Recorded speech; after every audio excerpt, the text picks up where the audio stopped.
Shri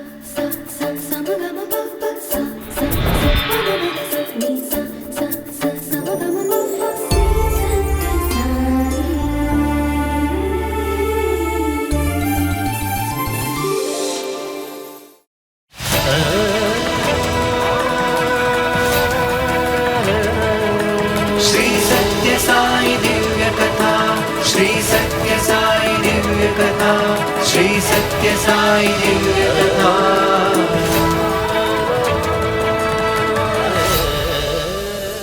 Chincholi is a small town in Kalaburgi district in Karnataka, India.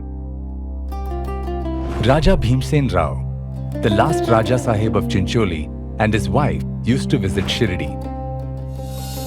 The family recalls Shirdi Baba visiting Chincholi many times. It was the family cook, Sheshachar, who informed them that a young boy was visiting a nearby locality in Bangalore and could solve all problems of those who approached him.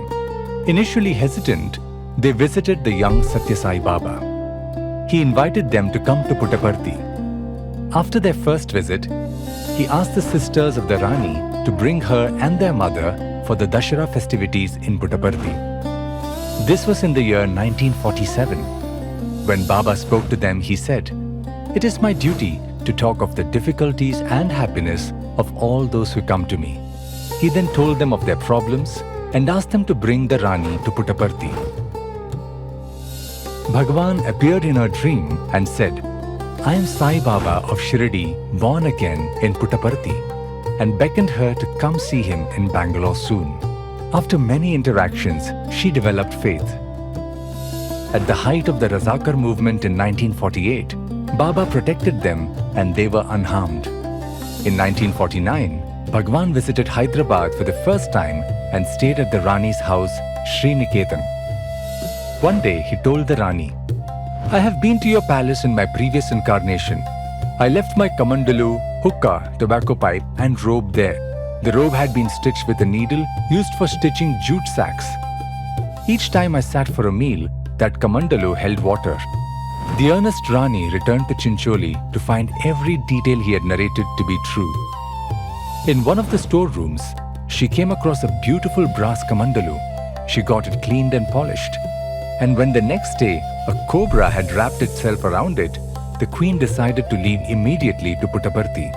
No sooner had she arrived, Baba asked her to fetch his drinking vessel. Picking it up, he turned it precisely to the spot where two Devanagari letters had been engraved, Sa and Ba. Sa indicating Sai and Ba for Baba. People wondered why he wanted the kamandalu. Later, when the Dashara festival was conducted, the Veda Purusha Saptaha Yajna was performed. The offering priest asked for a vessel of a particular shape and size as ordained by the scriptures. When the kamandalu was produced, it fit the requirements perfectly. Sakama.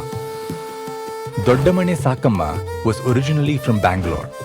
She was a coffee planter and philanthropist. One day, as she was engaged in worship, she was informed that she had two unknown visitors who insisted on seeing her immediately. One turned out to be a tall, fair old man who looked more like a sage, and the other, a very young teenage boy at the wheel of a car with the unusual nameplate of Kailash Committee.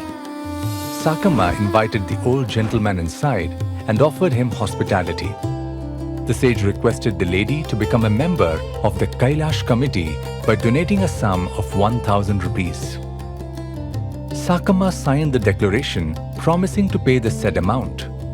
The sage, however, prevented her from paying the sum, saying that he would collect the same when required. Years later, Baba appeared once to Sakama as the same teenage driver and once as the sage of the mysterious visit. Baba surprised Sakama by asking her to pay her promised 1,000 rupees and even described the incident in the minutest detail. Since then, Sakama was a regular visitor to Puttaparthi and spent months in the divine presence.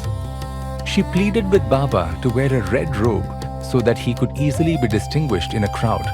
Besides, it hurt her maternal instincts to see Baba dressed in a white robe. She then generously contributed to the construction of Prashanti Nilayam, sending carpenters from Bangalore to do the woodwork.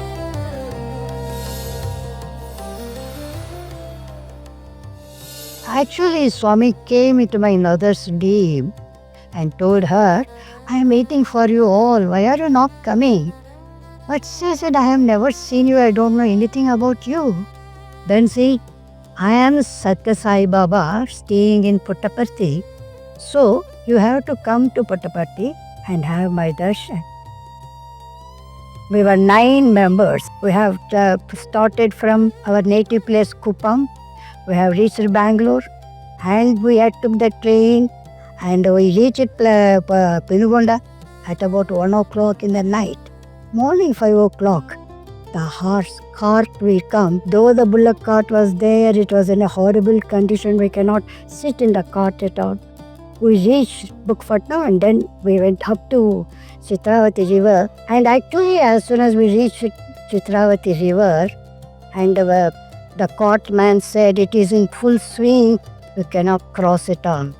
Few people, men were coming towards us, greeting us.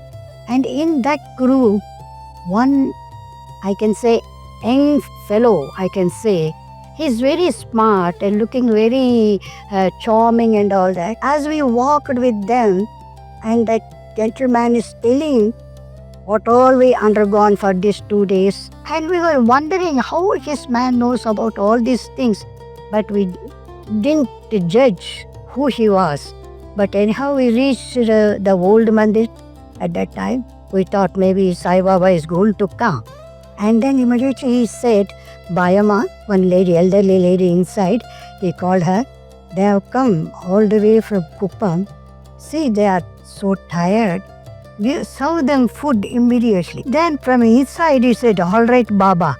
My God, we never thought is Baba. Then we said, my God, we didn't pay our homage because we didn't know that is Sai Baba. And immediately he said, we are very sorry, we didn't pay our homage. He said, all right, don't worry at all. Then we were served food. As soon as we came there and saw, look at him, and he was looking so charming, and he was looking so sweet. His eyes were full of love. As soon as we saw him, we felt that he is God.